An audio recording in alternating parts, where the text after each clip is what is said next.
Greetings, fellow visitors. This is Upgrade Terminal, a Star Providence fan cast. I'm Malachi. And I'm Nick. Welcome back to the facility.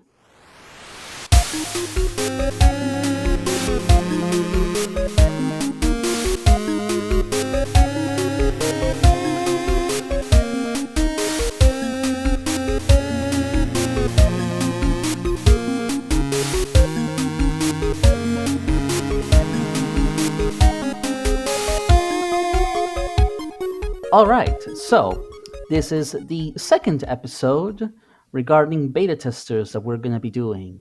Today we have another two beta testers. One of them is Rutabaga. Say hello, Rutabaga. Hello. And we have Dialixx. Hello. Now, both of them are returning guests to the show. We've spoken to Dialixx in the context of aspiring... Where's this? Wait, Advanced Geomancy. The aspiring was the name of the episode. Yeah. About room making and such. And we've had Rutabaga before on the topic of wiki editing and such. But today we're going to be talking primarily about their experience beta testing the Into Oblivion update. Yeah, thank you both for coming back to talk to us again. It's a pleasure. Yeah. I've been slacking on the wiki stuff, though. It's a bit overwhelming how much stuff there is to do all of a sudden in the wiki. I used to edit the wiki, and I got tired of it, I suppose. I mean, that's fair. Yeah. You're a recovering wiki editor. I'm in rehab. But before we get into the episode proper, as is tradition, we like to talk about something nice that happened to us this week. So, Dialixx, why don't you start us off? Okay, I'm going to be honest. I completely forgot this was... I thought you guys were thinking about stories to tell later on. Oh, that's okay. We can give you a second. Yeah. You guys go ahead. Okay, Rutabaga, what's something nice that happened to you this week? It wasn't this week, but a few weeks ago, I worked in the federal election in Canada. Oh. I did the poll work on Election Day, which was really Awesome. interesting. Very long day, though. But it was good. What time did you start? I started... The polls opened at 9:30 a.m. I started at like 8 a.m. Mm-hmm. And I think in total it was almost a 17-hour day. Oh my Yikes. gosh. Oh, man. Yeah. Not something I want to be doing regularly, But for one day it was fine. Yeah, that's awesome. That's a really meaningful thing to do. It was a pretty contentious election, I think, right? I wasn't actually paying attention to the election results on the whole. I was pretty exhausted, if you can imagine. Yeah. What was it like dealing with the people coming in to vote? They were pretty chill? nice, actually. Yeah. Oh, good. No sudden fistfights. I only had one spoiled ballot, surprisingly. Just one person who, messed it up and brought it back, and I had to give him a second one. Oh, wow. So you were dealing with very competent voters. Skilled voters. Apparently. You sound envious, Malachi. No comment. Was that your first time doing something like that, Rutabaga? My second, because I had also done the provincial election a few months earlier. Okay. But that was my first time doing election work. And the provincial election had, it was all tech-based. We had, computers to strike people off the list. The federal one was all paper, so it was a lot more tedious. I imagine it's to help prevent fraud. I guess. Interesting. So you had a giant list of people that you were crossing people off of? Like, oh, John Monolith voted. Yeah. And then each table at our polling place had their own list of people they could process. So, if you're coming to vote there, you have to go to a specific table, Oh, which wow. means, if it's busy, they can't like redirect people to tables that don't have anyone. Mm-hmm. So it's like Oh my really gosh. awkward. You'll have one person with a huge line, and I'm sitting next to them with no one. Oh man. Huh. Did they split it alphabetically or something? How did they decide which table people went to? I don't know actually. Oh wait, it's by like address. I think it's like Oh, this section of this street goes to this table, and so on. wow, that sounds complicated. Cool. Well, yeah, that's really meaningful. That's very cool. Thank you for assisting in democracy. Yeah, you could thank me for the results because of all the fake ballots I put in. Yeah, yeah, I'm sure Pierre himself is very grateful. yeah. Probably. Pierre's gonna hear this like, hell yeah, Rutabaga, you're gonna get a new role on the server. Election fraud roll. I thought of one. Oh, you Oh. did? Okay. Yeah. Only a few hours ago, actually, Ooh, a fresh one. I just made cider. It was only two Oh, bottles that I got. I gave the other bottle, the third one, to the person that was helping me. But yeah, I had a glass of it with my coffee this morning, and it actually came out fairly good. But I have to filter it out again because there's a lot of particulates in it, and I don't think that's very photogenic for cider, personally. So yeah. Gotta it was make it look good for Insta. for the no social media that I participate in, other than, I don't know, Discord, Hmm. live blogging to my Of friends. course. Yeah, I don't know if I've ever had cider with pulp in it. Well, I just did, but I didn't notice it texturally. It wasn't. Huh. It was more like small particulates.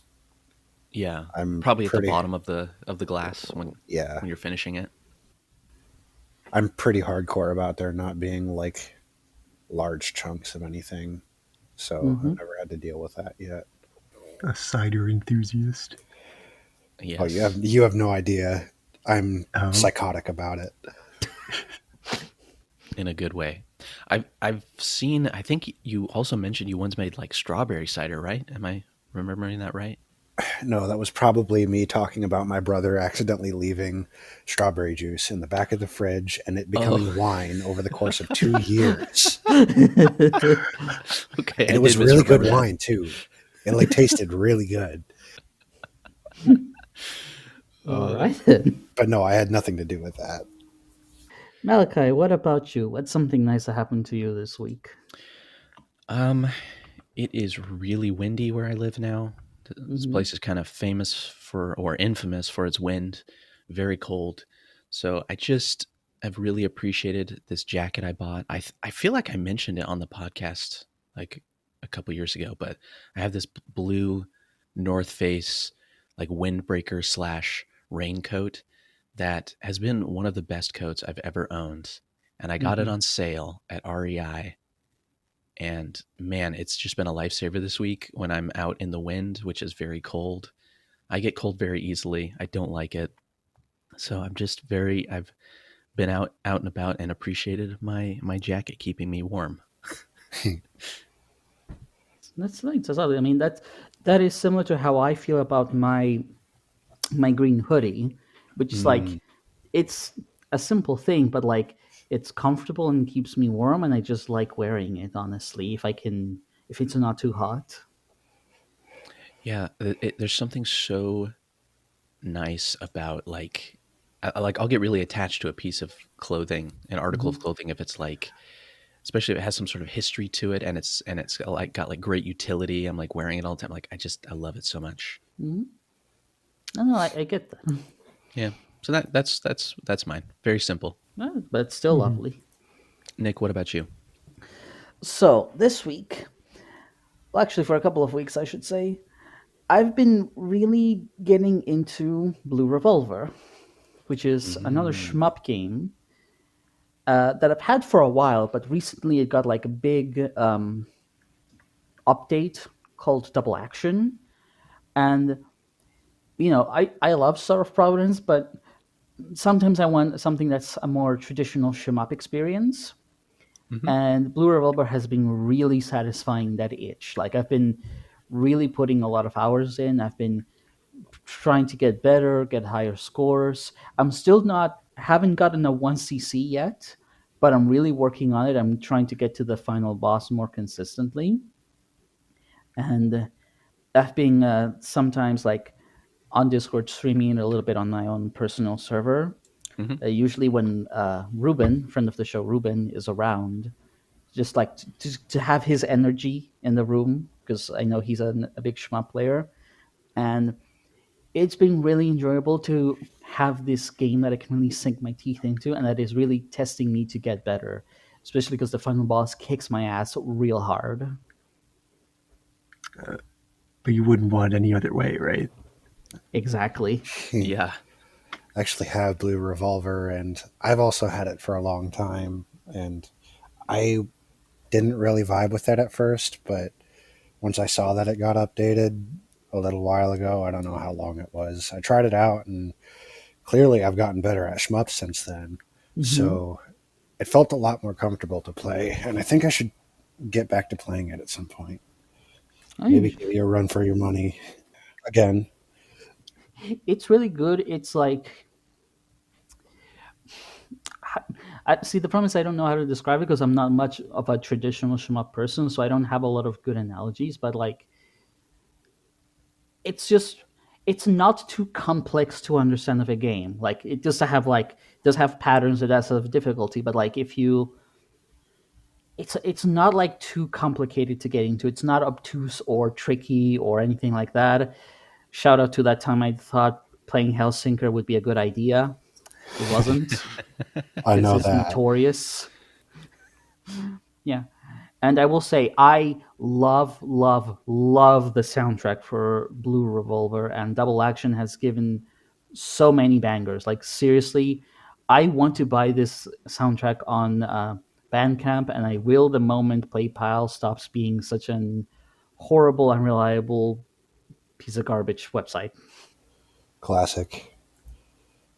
I own Blue Revolver as well, and kind of the same thing as you, Dialixx. I played it years ago, and I was like, "Oh my gosh, this is so hard." Yeah. But I bet if I went back now, I'd be better.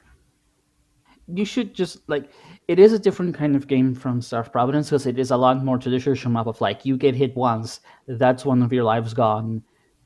Sorry. So you really need to, it really forces you need to bomb before it's going to happen for real, because it's going to cost you a lot.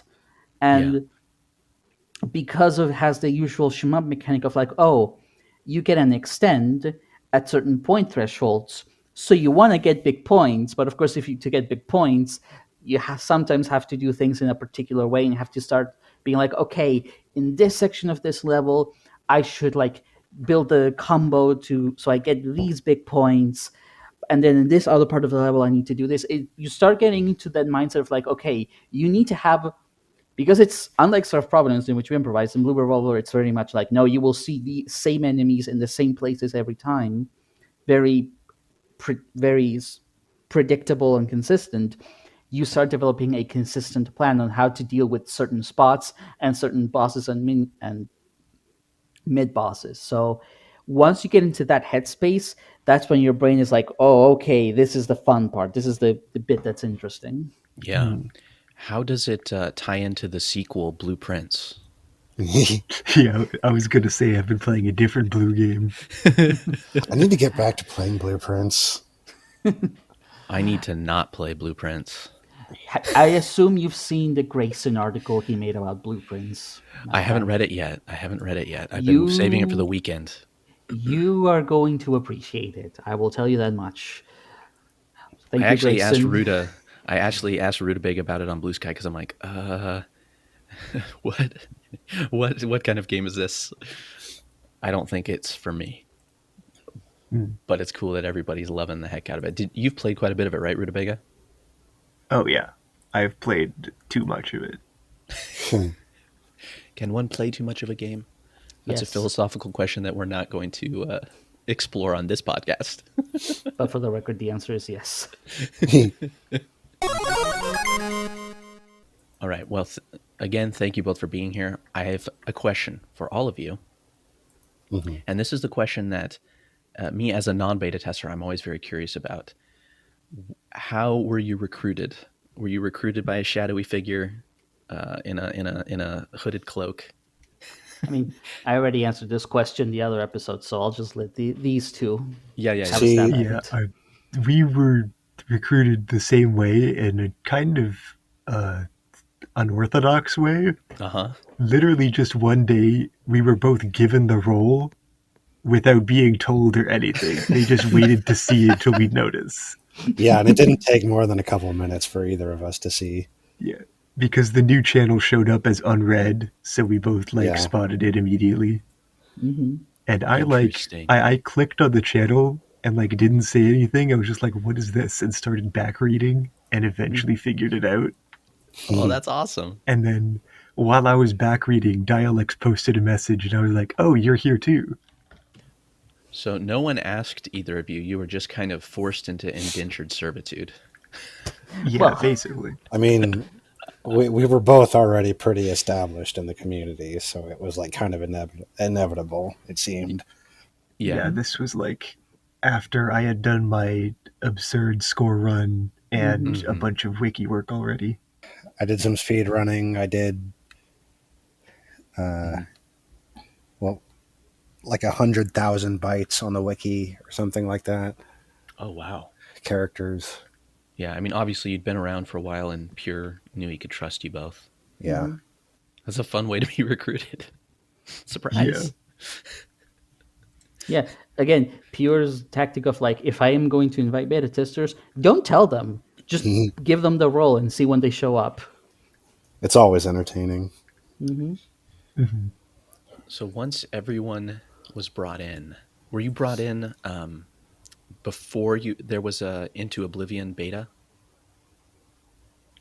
Oh no, there was. I mean, the Into Oblivion beta was being. It was in progress for that entire 5 years, as far as I know. Yeah. But there was already a beta there with a bunch of stuff. There hadn't been an update to the beta in a while when we were added, but it's still there's a new beta here with a bunch of stuff we've never seen. So I think there were 2 major updates to the beta when we were there. There was preliminary looping beta, and then the final major content additions later on, November of last year. kinda, yeah. So one thing I'm curious about is as beta testers, because how many people are on the team, Nick? There's quite a few of you. Well, but the question is, how many of them have the role, or how many are actively testing? The latter.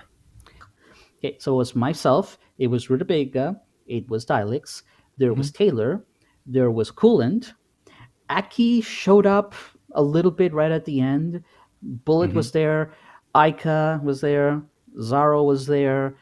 Am I forgetting someone?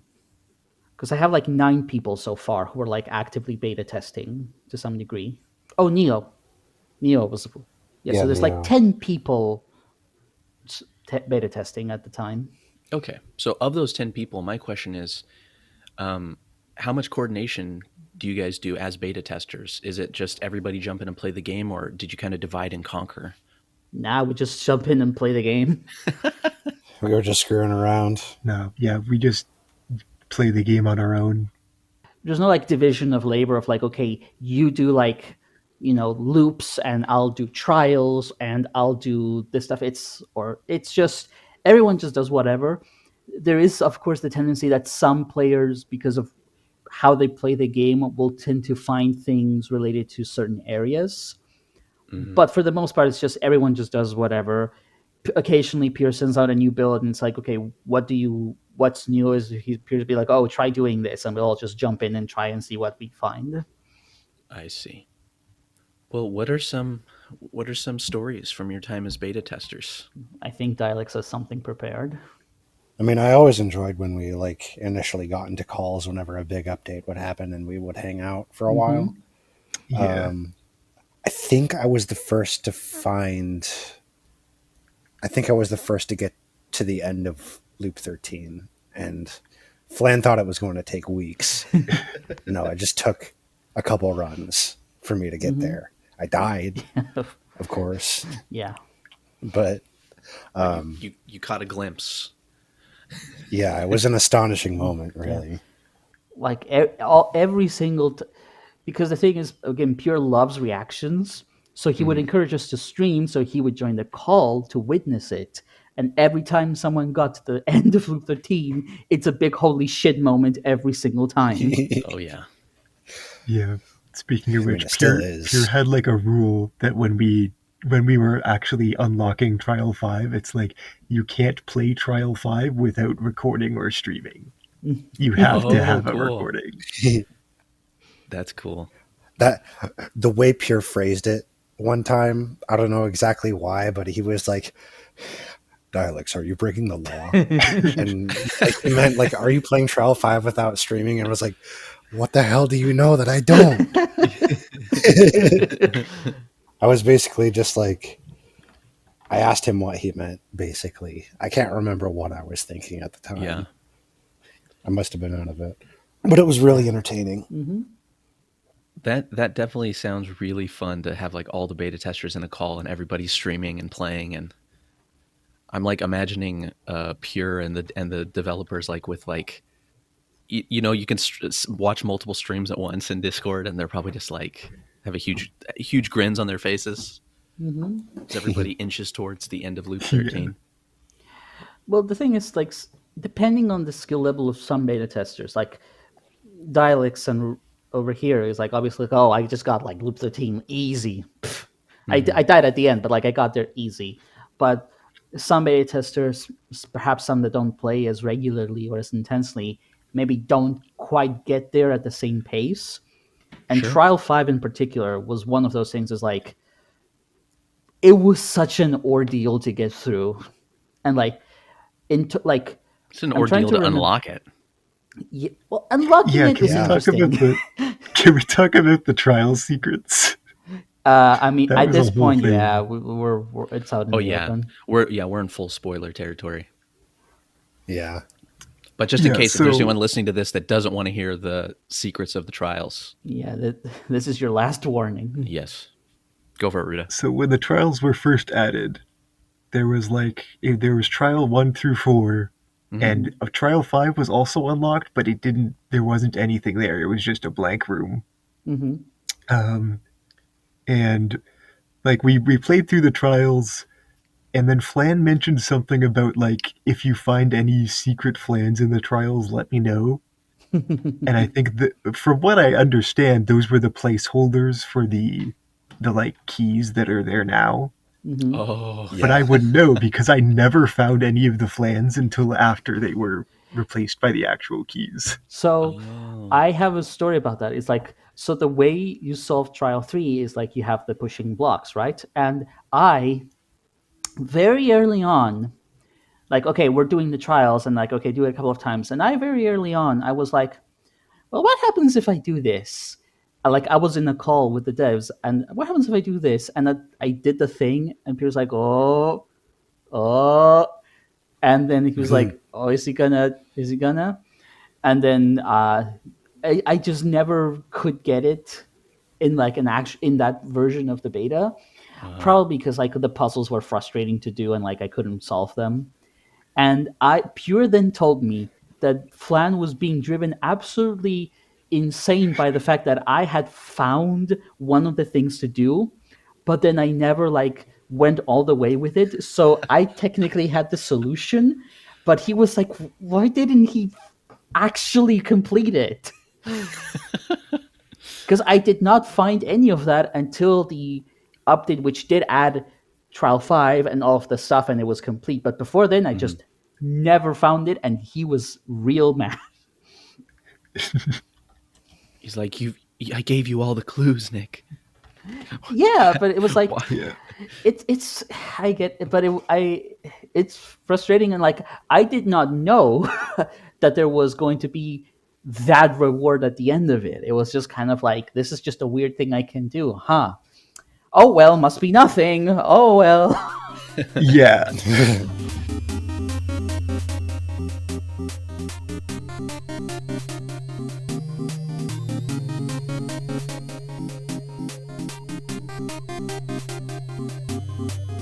Okay, I need to talk about my misadventures with the Trial 1 secret Oh, please Whoa. do. because I took way too long to find it. So, I mean, I had played through Trial 2. I had found, like, the ghost that you have to wait in one place to make it appear. Hmm. I didn't Yeah. realize the trick where, in order to figure out where those ghosts are, you pause the game and there's like a block missing. I never figured that out. Yeah, I didn't And Oh either. my god. like Coolant was dropping hints that like, oh, the thing you need for trial 1 is hinted at in trial 2, and I thought it might be that. So I had like gone around trial 1 just like waiting in specific like spots that looked suspicious to try Hmm. and get ghosts to appear to no avail. And I like gave up on it multiple times. And okay, so like in the trial 1 solution, like one of the things you have to do is like the room with the candle, you bomb the fire out, Uh-huh.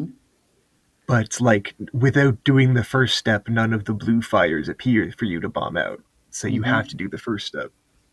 But I think due to a glitch, I had if you bomb that fire, at least in the previous beta version of the game, even if it wasn't the blue fire, if you bombed it, it would still have that effect. Oh. So So you I thought had that was step actually, one. yeah, I got to that room and bombed it, and the music slowed down. I was like, that's weird. And then I bombed it again, and the music slowed down again.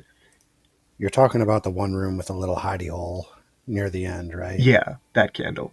Yeah. I think I remember finding that one first too, before it was all blue flames. Hmm. Hmm. And then I was like, okay, what if I keep bombing this? But you only have 2 bombs because it's a trial. So back then, Scully didn't have, he had random modules in the trials. So I reset until the first module was like a survival kit, I think it is, that gives you an extra bomb. And then I went through the trial, got to there, and bombed the candle 3 times. Oh, And wow. then when you do that, after Ordinator, like the next room is like fades into darkness, Uh-huh. and it's like, okay, there's definitely something going on here. And then you're supposed to exit out the right side of the room, and then there's a whole thing. But I went through the right side of the room, and there was no screen transition. You just go out of bounds and can explore wherever. So I was like, this Oh, is clearly wow. a glitch, but there's also very clearly something here that's like intentional. I have no idea what's going on. Yeah. And Trespasser skip too. yeah, literally. So I found all of that out and then couldn't figure out what else to do, so I kind of dropped it and just never found anything else. I think I still found Trial 1's secret. I don't remember if I was the first one to find any of the plans. That might have been the case, and I think it was Trial 1 that I first found. It didn't help that we were all pretty cagey about our solutions to the trials we figured out for a little while. We basically had to be told, hey, this is probably supposed to be a communal experience. These puzzles are pretty hard, so like give each other clues. Yeah, I think the general attitude was like we all know that once this is released, the solution will be found communally. But I think we all just wanted to Mm-hmm. see if we could crack it ourselves.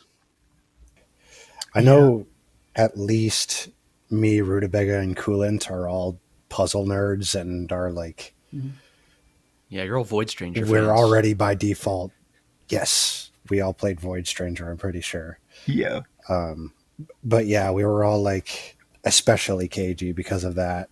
And like, I don't know, maybe we shouldn't have been that way. But oh well.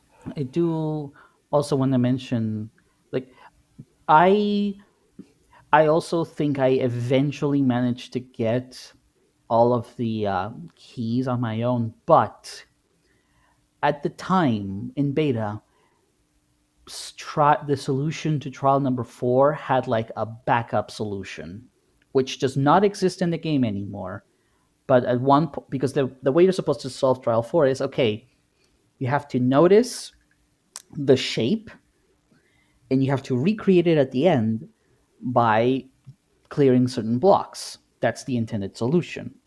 However, I had noticed that at some point the devs had made this backup solution where in the rooms where you have the destructible blocks, if you bombed, the blocks you had to get rid of would like have like this little shine on them, like this little visual effect that would say, oh, these ones are different. So I never properly solved trial 4. Like once I got to the end, the solution was clear, but it was like I never did it the intended way. It was just this backup solution of like, oh, if you bomb and you notice these blocks, they'll just, sort themselves. I think I found one of them before without using that tactic, but yeah, that was kind of like, well, I beat it, but I don't feel like I solved it, and it didn't feel as good that way. Is that still in the game? No, that was removed. I verified it. Like that doesn't Oh, work okay. anymore. Now you have to know what it is that you need to do. You can't just luck into it. Interesting. They must have figured that was too easy. Well, it also kind of takes the fun out of it. Yeah. Yeah. It's like just a quick shortcut. Like, oh, okay, don't destroy the shiny ones. Yeah. Well, actually, destroy the shiny ones. Oh, I see. It was the inverse. Yeah, but yeah, that got patched out. And then you mentioned there like Malachi about everyone like something about being in the game and everyone being like that. Trial 5. Trial Yes. 5. My Oh goodness. boy. Yeah. I think I was the first one to unlock Trial 5, if I remember correctly. Probably. But yeah, like the first day of attempting it, I didn't even get past Nightmare. Like I just couldn't even get past that. I think there were some nerfs that happened to Fish and Nightmare after that, but Oh, okay. Yeah. I was going to say that comment right there just proves to me that I will never beat Trial 5 if Ruta couldn't get past Nightmare. Yeah. But it's been nerfed a little bit. Okay. Yeah, and also Yeah. in Nerf for the normies. Trial 5 for the longest time there was no council fight either. You just saw in that room 6 of the placeholder like silly faces, no fight because it wasn't done yet. Yeah. yeah. It was And Alex's scope creep, as they said. yep. Mhm. And I know that once I reached the arbiter fight at the end, I suddenly became obsessed with beating it to the point like I would spend hours doing nothing but trial 5, trying my hardest to get there. And it was like genuinely extremely difficult. Like I was just beating my head against the wall. And I'm like, oh God, I can't. It's so hard. It's so hard. I'm dying with so little HP left. And then the one time I cleared the HP bar, surprise motherfucker, there's a second HP bar.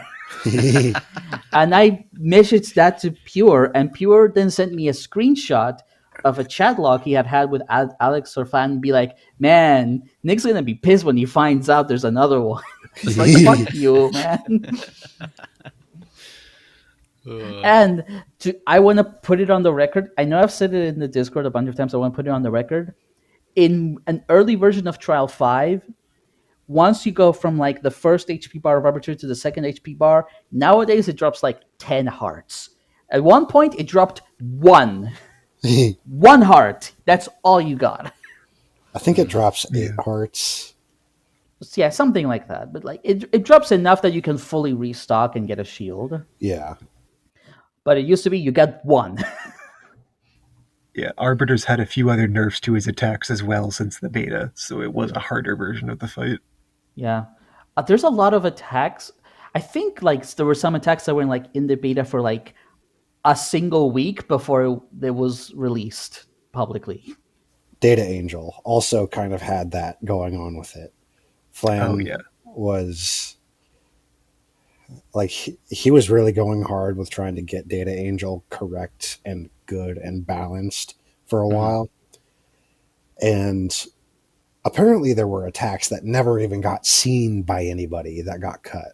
Mm-hmm. There were attacks that I had only ever seen once before they got cut. Mm-hmm. Yeah, the balancing of that boss was it was all over the place. Let's say. Yeah. There were also other like intermission attacks that used to exist, and Yes, one I of them I have. really liked. The other two I didn't. I don't know. I don't remember very clearly, and I don't have very much footage of it. I have some, not a lot, but this was still when, like when the boss would mirror your iframes, Oh and yeah. Oh yeah. okay, You don't have I'm very sure. much footage. It sounds like someone was breaking the law. I mean, it was all like it was like yeah. But no, I will say the difference it made in the quality of the experience between it mirroring your having that shield on when you get hit and not having it was enormous. Because the problem was when it had that shield, the moment you got hit, it's like, oh, can't do anything, just gotta wait. Oh, you got hit again. Oh, you got hit again, and all this time you can't do anything against the boss, and it just felt like the moment you start doing poorly, it just gets worse. Yeah, damage cascades. I've kind of had Mm. that, like even with easier fights like Point Zero, where I mean, it doesn't even have a hit shield. Nothing else in the game has a hit shield like that. Mm-hmm. But like performing poorly and it cascading into you performing poorly because the consequences of your poor performance just being that bad, it's a terrible feeling. And like that was probably the most egregious form of it that I've yet seen in this game. And I'm glad it got changed. It is one of the few times I legit got actually angry at the devs because I was not enjoying it, and part of the problem was that this was happening at a time where there was the hit shield still activated, but Mhm. this was before. But like I had beaten it like that, but before he got added, the boss got added to the mirror. So I was in this position where I wanted to get the boss in the mirror because that did not happen until some point, but it still had the hit shield, and I was just could not get it to happen. And like because the attacks kept changing so frequently, it's not like, oh, I have seen these attacks for multiple weeks. No, the attacks would change sometimes every week, or like there would be tweaks happening so often. So it's not like I had a lot of time to even learn the fight. And I still have to go through loop 13 every single time I wanted to have another shot. And it was not fun. Like I was actually legitimately upset.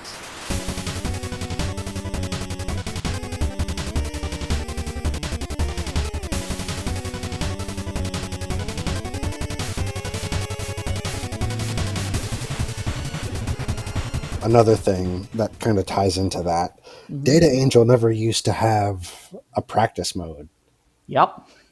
and it wasn't going to show up if you fought Database at Luke 13 either. You'd have to get to the end of an entire hour long Luke 13 run. Mm-hmm. Oh wow. And ugh, we had to bully the devs into adding that. Yeah, It took a this was one while. of the times where like I know we said like we didn't do a lot of things collectively generally, but this was one of the cases where a lot of us were telling devs this has to change somehow because this is not okay. Yeah. Yeah. Rutabaga, what was your experience with Data Angel? Mine was kind of funny because, like, on that, when the beta with that came out, Dialixx was the first to see it, and I like tabbed out and watched the stream Uh-huh.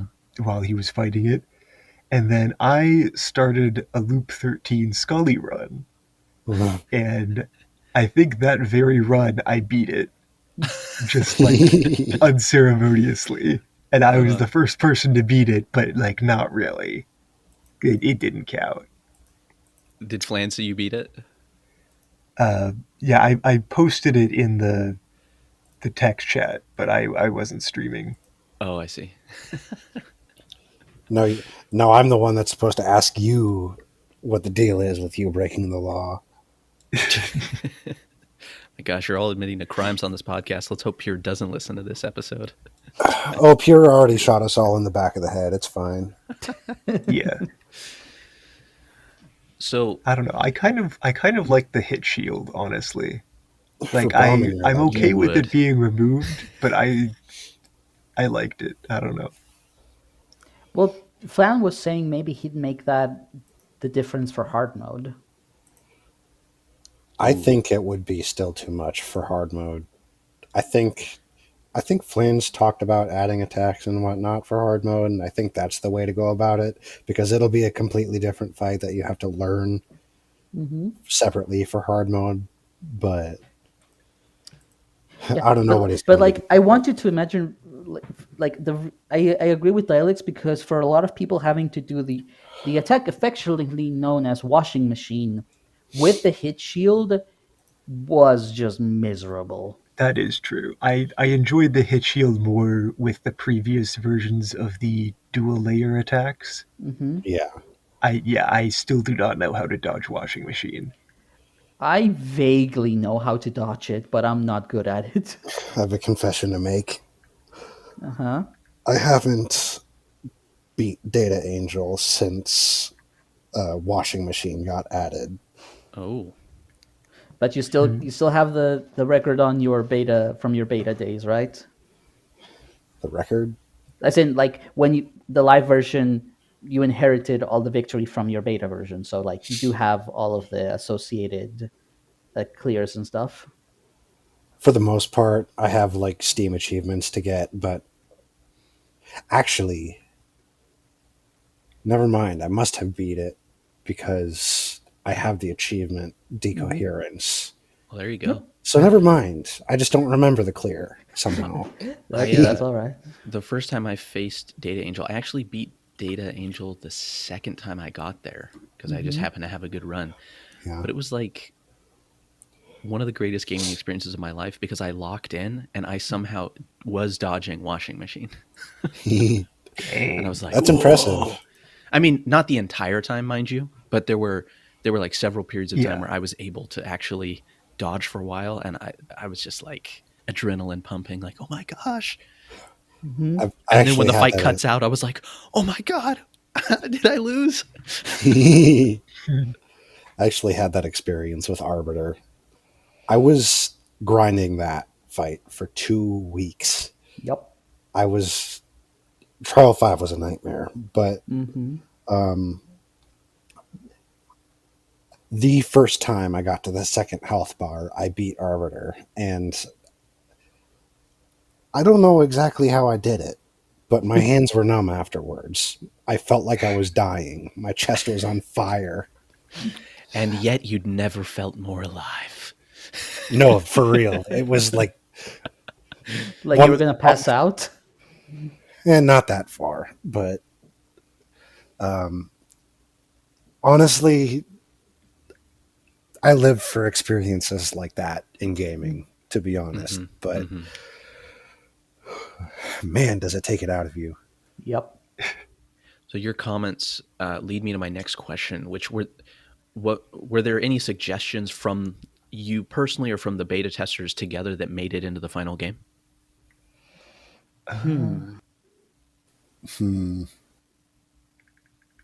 Thinking about that. Yeah, kind of a difficult question, but that's something I've often wondered, because I know you guys are always giving feedback. There were plenty of bug reports we did that got fixed, but that's like a gimme. Yeah, I know I commented a lot on like high loop, like enemy patterns, but I can't remember exact instances where that came through and got a change. Well, it sounds like you were all able to convince Flan to nerf Data Angel at least a little bit. Yep. Oh, by a wide margin at least. Yeah, the funny thing about that is, like, all of the beta testers were like, it's too hard, you have to make it easier, with both that and Arbiter, kind of. Uh-huh. And then once the update released, like, people were beating it super quickly, And Flan was like, okay, no more nerfs. Okay, You hang guys on. aren't getting Let any me more let me nerfs. let me pull the exact quote from Flan here, I think which it was read, like, "You fucks aren't getting any more nerfs" or "Yep, you something. fuckers aren't getting any more nerfs," is the exact quote Flan gave us. And it was because of like a couple of sweaty tryhards that like no hit, no bomb first day or something. No, it was like second day, I think. Second day.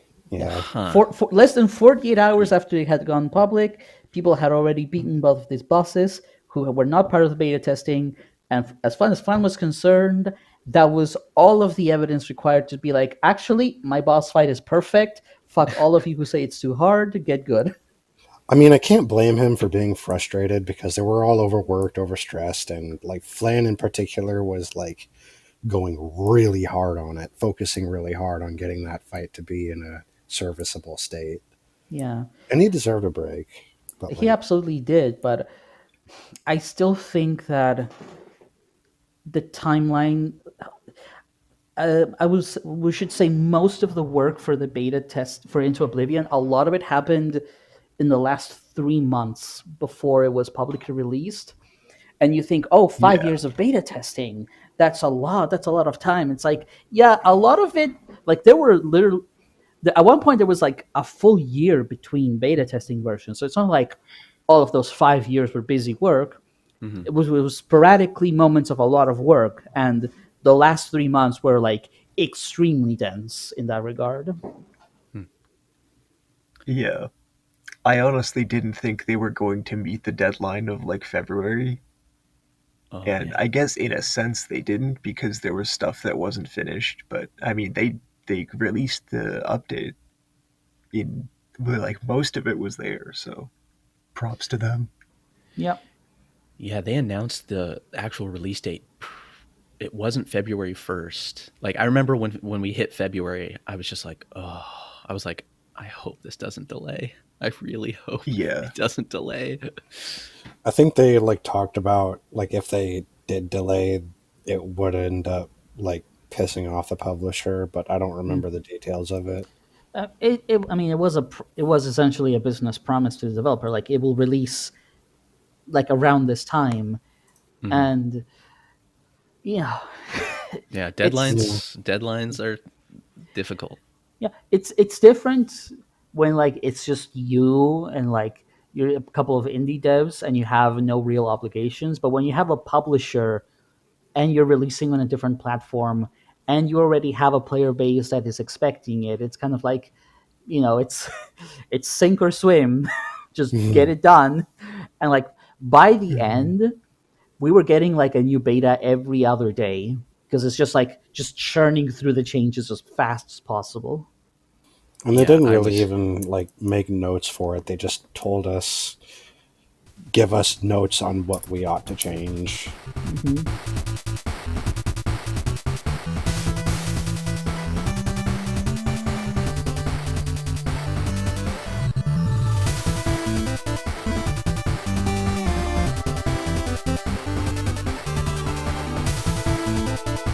What was the funniest bug each of you encountered?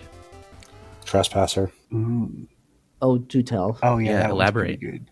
So I don't know exactly what happened, but either like destroying the breach stone or killing Trespasser deleted the collision of the room, and you could just exit the map. And something Oh that wow. a couple of us did was there's this weird quirk of room generation where you have to go to the boss room in order to generate the elevator, but once you go to the boss room, Mm-hmm. the elevator will be generated. So you don't have to fight the boss if you had that bug to your disposal. You could just go to the boss room, go to Trespasser, Go to fight the Trespasser. elevator room and just go down. Yeah. Yeah, you could just like leave the room and walk around the map without the camera following you and just navigate to the elevator blindly. Wow. So you yourself became the trespasser. It's almost like you entered the void. Yeah. True. Kind of, yeah. That's cool. Are there any other funny bugs? The 400% ammo shrine with front Oh, load. right, Oh, with yeah. front load. Yes. I have footage of that. I should release that.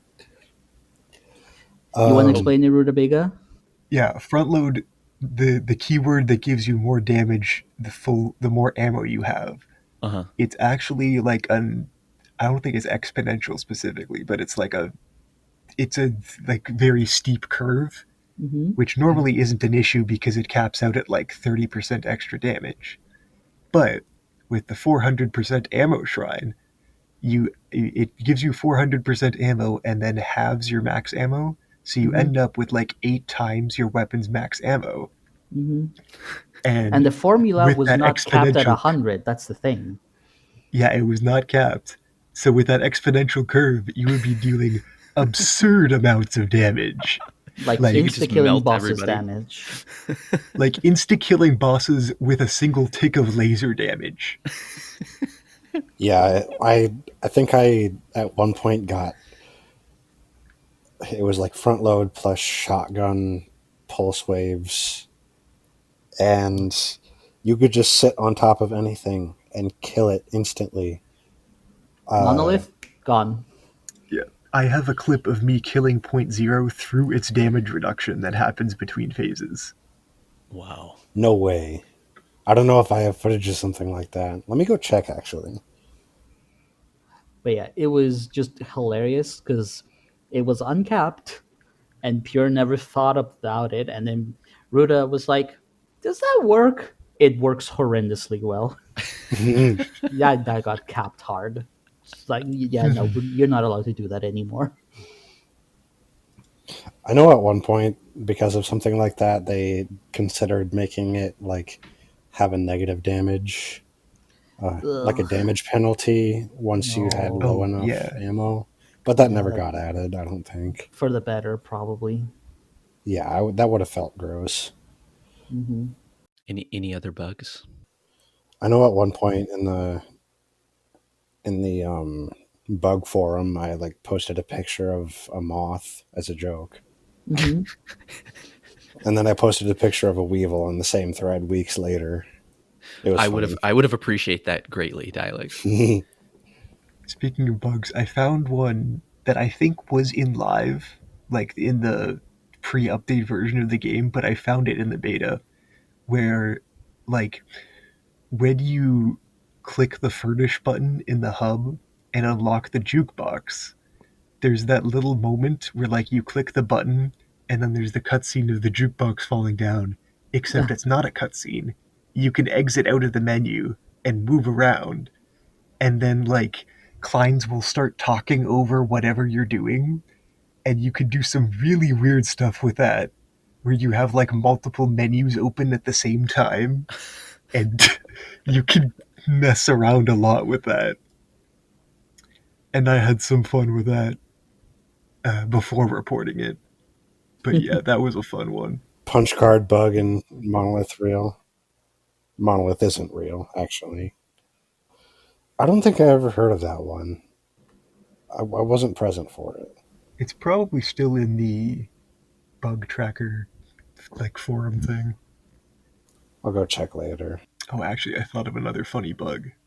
So there was before the update, there was the exploit where you could pick up multiple cursed weapons in a row Yep. to gain the bonuses from both of them. Yep. Oh. And they fixed that by making it so that you can't pick up a second weapon while you're in a weapon equipping animation. Hmm. But there was a really funny bug where I tried doing it again when there was like a cursed weapon in a life shop, and I Hmm. spawned a second one with Grim Idol. I picked up one and then picked up the one for sale in the life shop, Uh-huh. and I wasn't able to pick it up, but I paid the health cost for it once per frame, and I Uh, went down to 1 HP in like a second. And it was like, there's your divine punishment for trying to do the exploit. Yeah. it's Oh, pretty funny. that is funny. Yeah, you can't die in a hell shop, right? So you would have No, died, it but it will. yeah. No, I do know at one point a long, long time ago. This might have been before these two joined. At one point, there was this strange bug where you could do that. You could go to 0 HP on a life shop, Mm-hmm. but it was weird because you were both alive and dead at the same time. So like the game still had this sepia filter on top, but you could still move around and do things. You couldn't gain health. It was really funny because it's like saying which parts of the code are still working in this weird zombie state. That got fixed too. Hmm. I will also say something funny that I found one time was like kind of funny. It's like, so the game got a whole bunch of translations Yes. with this update, which I am not qualified to speak as to the quality of the translations. But one thing I did check was like, I remember thinking, okay, how do the boss titles look like in other languages? And found that okay, in Japanese and Chinese, you have like the English name and then you have like a subtitle in like the respective name. But then I check all of the languages that do use almost the same alphabet, and it was fun because the names would just extend past the borders of the game. So Overlord would be something like, "Oh, Chef Supreme," but the word Chef Supreme would Chef extend past the borders of Supreme. the game window. So we just have Chef the name cut Supreme? off at both ends. Is that really one of Overlord's names? Yeah, it's in Yeah. French. Yeah. What? I think that was posted as meme of the week once. Yep. Thanks to Yeah, it Horizon, was. he was also French. That's hilarious. The last question I have for you all is just given your experience beta testing Star of Providence, is beta testing something you want to continue to do in the future? Yes. Oh yeah. Yeah. I've kind of burnt out on the game, but I think I'll eventually come back around to it. Same. Nice. Yep. It's always fun to like play the game and share it as like a communal experience with the devs because they're fairly hands off for the broader community. But like, I don't know, it's a fun little tight knit micro community there. I agree. Ruda, what were you going to say? I got to get back into wiki editing sometime. I gotta like. Well, there's a mountain of work hold up waiting my for you. end. Yeah, because it's like during the beta, I was like doing a bunch of like wiki work, quote unquote, in advance, like getting images of like the new sprites and stuff like that, and like doing as much as I could before the actual update came out. And then the update came out, and I totally forgot to put up all of my work that I had done until someone else started doing it, and I was like, hold on, I can save you some time.